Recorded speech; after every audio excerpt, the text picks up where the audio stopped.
अधिकार मिले।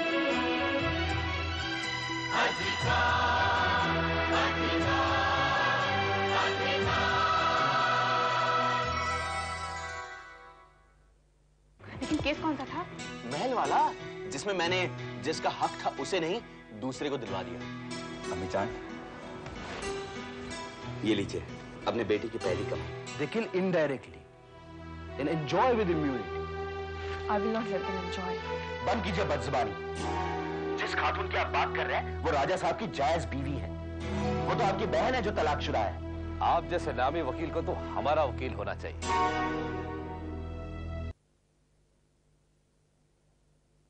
हमसे भी फीस ले लीजिए और वकील उनके बने रहिए। जब भी पेशी आए ना जाइए, या आगे की तारीख ले लीजिए या किसी और वकील को भिजवा दीजिए। दोनों के बने रहिए वकील साहब। अगर आपकी बेगम की आपके साथ ऐसा करें कि आपके अलावा दूसरा मर्द पाल लें, रहे खाएं आपके साथ और चली जाए दूसरे मर्द के साथ, क्या एक डॉक्टर एक तरफ तो इलाज करे और दूसरी तरफ जहर देता जाए? कैसा लगेगा आपको? ये मशवरा पहले अपने घर में अपनी बेगम को दीजिएगा, फिर आइए मेरे पास। इसे बावर्ची खाने में रख के पंख निकाल के धो लेना। क्या हुआ? किससे बात कर रहे थे? उस वकील से जिसे उस मुंशी की बेटी ने किया है। भाई मैंने कहा कि फीस हमसे ले ले और उसका केस ठीक से ना लड़े। पता है उसने क्या कहा? क्या? कहा कि अपनी बेगम से कहो कि दूसरा मर्द पाल ले, खाए पिए हमारे यहाँ और उसके यहाँ जा। रुक क्यों गए? बात पूरी कर लो। भेज दो अपनी बीवी को दूसरे मर्दों के पास। दूसरों से कह के किसी एक से फीस लो, दूसरे का केस लड़ो। दरअसल खता तुम्हारी नहीं है, तुम्हारे खानदान की है। वो जो अंदर है वो भी तुम्हारी बहन है। मेरी बहन? क्या हुआ उसे? जो तुमने किया उसने भी फोन किया। उसने किसे फोन किया? मुझे क्या मालूम, किसी जुनैद से फोन पे बात कर रही थी। आपका बहुत एहसान है, मैंने आपकी मोहब्बत ठुकराई। मेरे कहने पे आपने मुझे दिल की बीमार बताया। आप ही की बदौलत मेरा तलाक रुक गया और महल हाथ लग गया। ये किस्सा क्या है? कौन है ये डॉक्टर? जैसे तुम डोरे डाल रहे हो वैसे तुम्हारी बहन भी किसी अस्पताल के डॉक्टर पे डोरे डाल रही है। आज एहसान जता रही है, कल हंस के बात करेगी, परसों सामने ला करके खड़ा कर देगी और कहेगी मिलो तुम्हारे नए बहनों से, जिसकी वजह से मेरा तलाक रुक गया और महल तुम्हारे हाथ लग गया।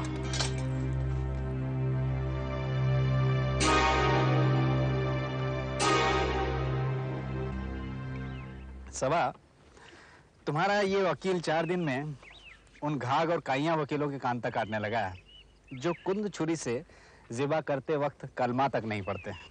क्या क्या खाली थे जरा बताओ मुझे। अरे केस जीतने के लिए तमाम घटिया नुस्खे सीख लिए जनाब ने। अपने क्लाइंट सिराज अली को ये सलाह दी है कि फेमस वकील मिस्टर गोड को एंगेज कर ले ताकि वो बड़ा वकील एंगेज ना कर सके और वो केस जीत जाए। तो तुम्हें क्या तकलीफ हो रही है? अपनी अपनी ट्रिक्स है केस जीतने की। यस, देखो एक अच्छा जनरल हमेशा प्रीएम्प्टिव अटैक करता है। इससे पहले कि दुश्मन अटैक करे खुद अटैक कर लो ताकि दुश्मन अटैक ही ना कर सके और हम जीत जाए। ये जो वकील होते हैं ना, ये भी जनरल्स की तरह होते हैं जो जंग जीतने के लिए उनके ठिकानों पर हमला बोल देते हैं, उन्हें झांसा देते हैं और फिर सब कुछ खत्म कर देते हैं। ये कोई धोखा वोखा नहीं है, ये तो प्लानिंग है, planning, war strategy, battle tactics. हाँ लो सीखो, तुम भी सभा के साथ एनसीसी में भर्ती हो जाओ और जंगी चालें और टैक्टिक्स सीख लो और फिर मुझसे बात करो। सभा ये हमेशा मुझे डिस्करेज करता है, कहता है मैं एक दिन सर पकड़ कर रोऊंगा। बात ये नहीं है सबा, बात कुछ और है। देखो मैं तुम्हें एक वाकया सुनाता हूँ। मेरे वालिद गोश्त के बहुत शौकीन थे, शिकार करके गोश्त लाया करते थे, कभी कसाई से नहीं लेते थे। एक बार जंगल में शिकार करने के लिए गए, उन्होंने हिरनों के झुंड में गोली मारी और पास जाकर देखते हैं कि एक हिरनी मरी पड़ी है जिसके पेट में बच्चा है। उन्होंने हिरनी को हाथ लगाया और हिरनी ने आंखें खोल दी। वालिद को देखते ही उसकी आंखों से आंसू निकलने लगे। वो दिन है और आज का दिन है। वालिद ने गोश्त खाना छोड़ दिया क्योंकि हिरनी उनकी आंखों के सामने आ जाती थी।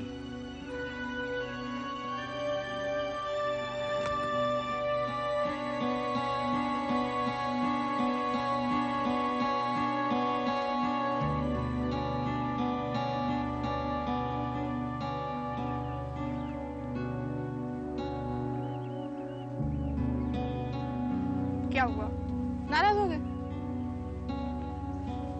तुमने सुना उसने क्या कहा? चलता है तुम्हारी प्रोग्रेस से। इतने कम समय में तुमने इतनी ब्रिलियंस दिखाई है कि अब्बू भी तुम्हारी तारीफ करते हैं। और फिर मौसम तुम्हारा दोस्त है, उसे हक है ना तुम्हें टीज करने का, जैसे मैं करती हूँ तुम्हारी व्हाट नॉट जो हूँ। अच्छा चलो एक लॉन्ग ड्राइव पे चलते हैं, तुम, मैं एंड नो वन एल्स। क्या ख्याल है? चले?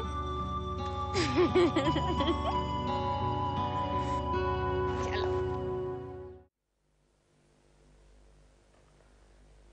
बिजली अगर चली जाए तो इंसान अंधेरे में बैठा रहे खुदा के भरोसे या बत्ती जला ले। 20 साल से गरीबों के लिए काम कर रहा हूं, देखा है ना खुदा है ना शैतान है। जो करता है इंसान करता है और लोगों को झांसे में डाल देता है खुदा की मर्जी। अरे भाई, इंसान से ज्यादा तो जानवर अक्लमंद है। क्यों जब घिर जाता है तो भजन या नात नहीं पड़ता है, वो जम के मुकाबला करता है। इना को क्यों बता रही है सब? ये बताओ कि तुम क्या करने वाले? मैं कुछ नहीं करने वाला। मैं ऊपर से मदद करूंगा, लेकिन जो करना है वो तो क्षमा को करना है, और जो भोगना है वो भी क्षमा को भोगना है। अल्लाह, काहे को डरा रहे इसको?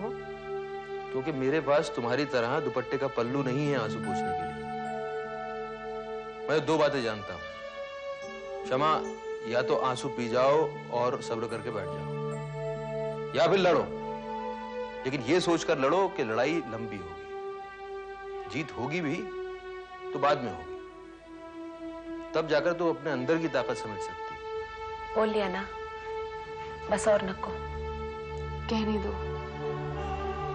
अमिता होती तो यही कहती जो ये कह रहे हैं। ये जो कह रहे हैं सच कह रहे हैं।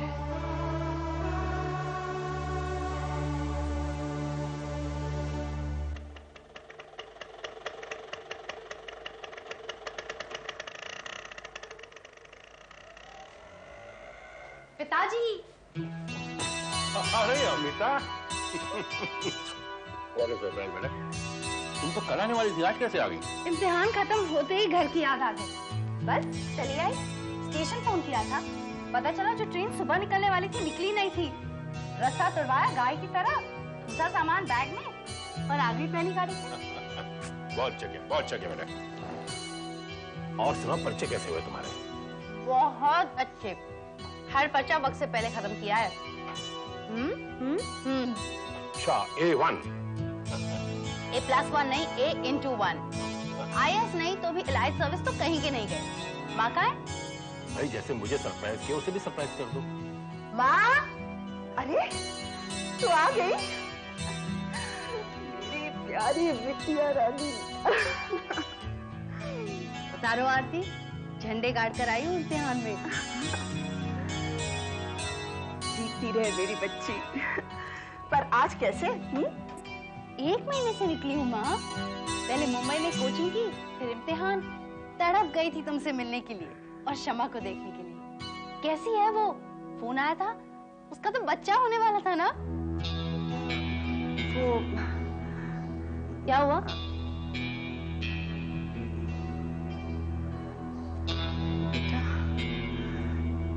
उसके साथ बहुत बुरा हुआ। राजा साहब अब नहीं रहे। कैसे? एक कार एक्सीडेंट में चल बसे। कब? 1 महीना पहले। आपने मुझे बताया नहीं। बहुत बुरा किया आपने माँ। कहाँ चली? महल। पर वो, पर बेटा वो अब महल नहीं रहती तो बेटा वो अब अपनी माँ के पास रहती है।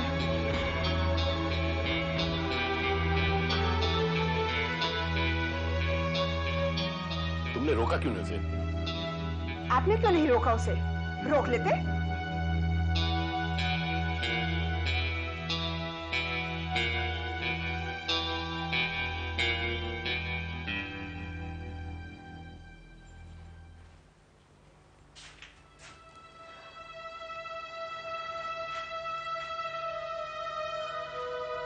मुझे किसी ने नहीं बताया, आपने भी? हम लोगों को खुद बहुत दिन बाद पता चला ना, इन्हों को बच्चा भी हो गए थे। 10 दिन बाद पता चला किस अस्पताल में है, तो अम्मी अबू लेकर आए इन्हों को। महल से कब लाए? महल में जाने किसने दिया? मैं नको गई। क्या कह रही हैं ये? किसने नहीं जाने दिया? हाँ?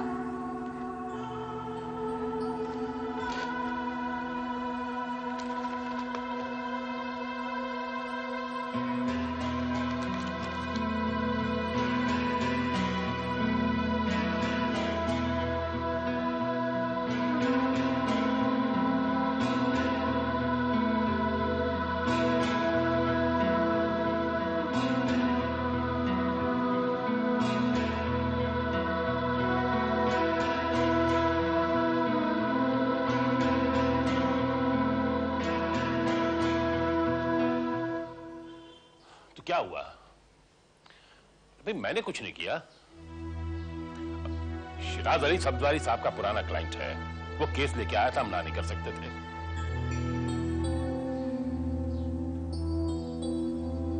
ये ऐसे क्या देख रही हो मुझे? आपको नहीं देख रही, अपने आप को देख रही हूँ। मैं आपको देख रही थी। औलाद जब कुछ उल्टा सीधा करती है तो माँ बाप उसकी शर्म उठाते हैं। यहाँ तो उल्टा देख रही हूँ। बेटी अपने बाप की शर्म उठा रही है।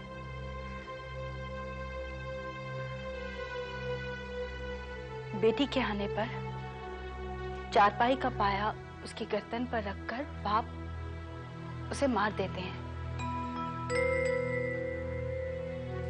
आपने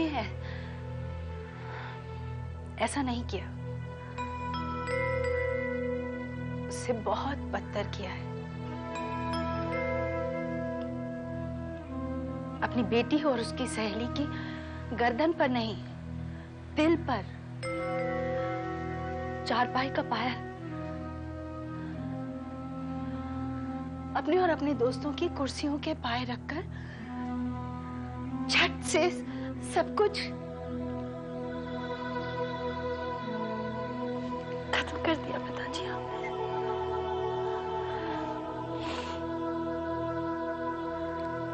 अब तो मैं आपके साथ लड़ भी नहीं सकती। किस रिश्ते से लड़? किस बात पर लड़ूं?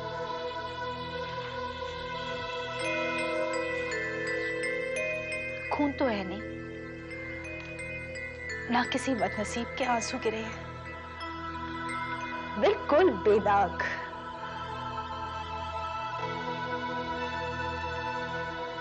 फिकर तो मैं आई हूं, ऊपर से नीचे तक, शर्म में और आंसुओं में लथपथ, और वो भी उसके जो इतनी अपनी है कि अगर मैं उसके आगे खड़ी हो जाऊं तो वो लगूं, और वो मेरे आगे खड़ी हो जाए तो मैं लगूं। सोचा तो होता पिताजी। She is me.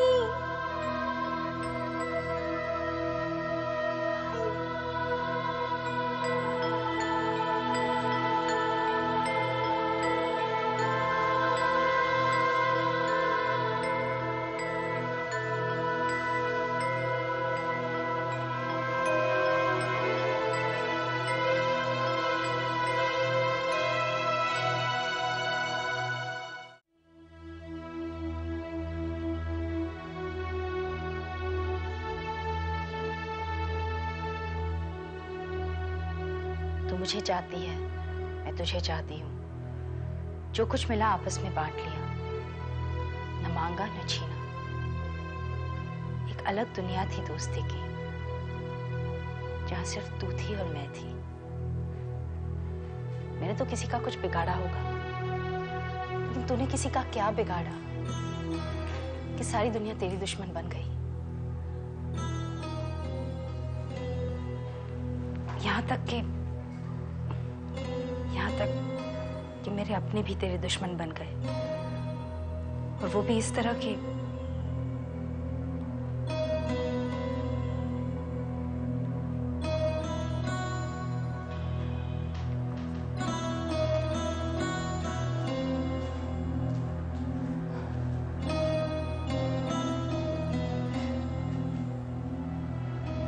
क्या हुआ? पिताजी से बात की थी?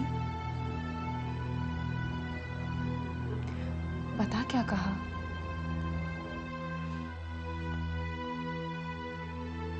सविता का केस था, तब क्या कहा था?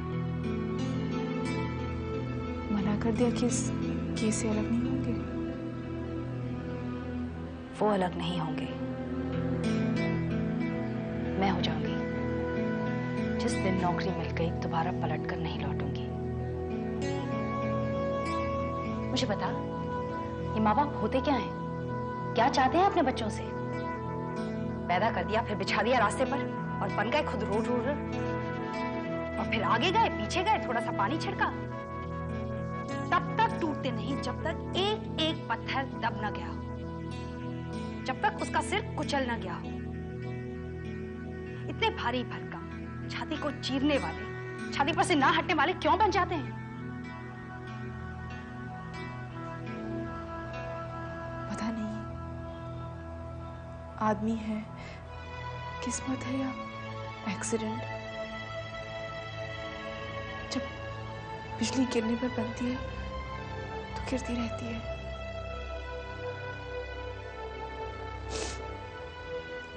तू अपने दिल पर बोझ क्यों लेती है? बोझ उतारना चाहती है।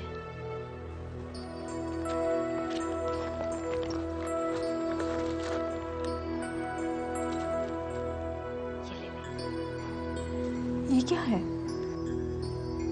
मेरे कान की बूंदें, मेरी चेन, मेरी अंगूठियां मेरी अपनी हैं, मेरी दादी ने दी हुई हैं।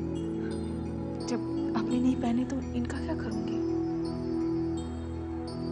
जब मेरे पिताजी के फर्म के वकील के खिलाफ तू केस लड़ेगी, अपने बेचेगी, ये भी बेच देना। हल्का हो जाएगा, तुझे भी लगेगा तेरी अमिता तेरे साथ खड़ी है। इतनी हिम्मत तुझ में कहां से आ जाती है? अपने आंखों के आंसुओं को रोक ले। जिन्हें रोक कर रखा है उन्हें रोक के रख। तुझ में भी लड़ने की हिम्मत आ जाएगी। फिर तू बच जाएगी लड़ने वाली अमिता, और अमिता बन जाएगी लड़ने वाली शमा की एडमायरर।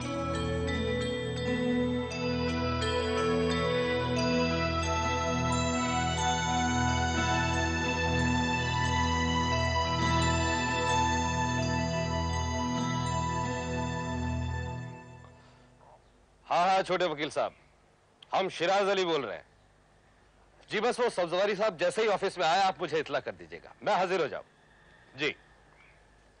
खुदा हाफिज। अब्बू, आजम साहब ने अपना पुराना वाला घर बिकवा दिया। अच्छा अच्छा। उन्होंने अपने कर्जे के और इस मकान का 2 साल का किराया रख लिया। हाजी साहब ने अपना हिस्सा ले लिया, और ये रहे बाकी के पैसे। अब्बू, अब तो आपके पास सब कुछ है, कुछ हमें भी दे दीजिए। बोलो बेटा बोलो, सब कुछ तुम्हारा ही तो है। अरे वो महल, वो जायदाद, सब तुम्ही लोगों के लिए तो हासिल कर रहा है। परसों से ये टोपी, ये कपड़ा पहनते आ रहा हूँ, अब तो इन्हें उतरवा दीजिए। मेरे दोस्त अंग्रेजी ढंग के पहनते हैं, और मेरे पास एक भी नहीं। अरे बेटा, तुम मना किसने किया? अरे एक क्या, जितने चाहे बनवाओ, और उनसे बढ़िया है। ये लो, ऐश करो, और दुआ दो अपने फूफी फूफा को जिन्होंने कातिल बना दिया। ये जुर्म किया जो मैंने कहा, ये जुर्म किया जो मैंने कहा, मुझको मेरा अधिकार मिले, अधिकार मिले, अधिकार मिले, अधिकार, अधिकार।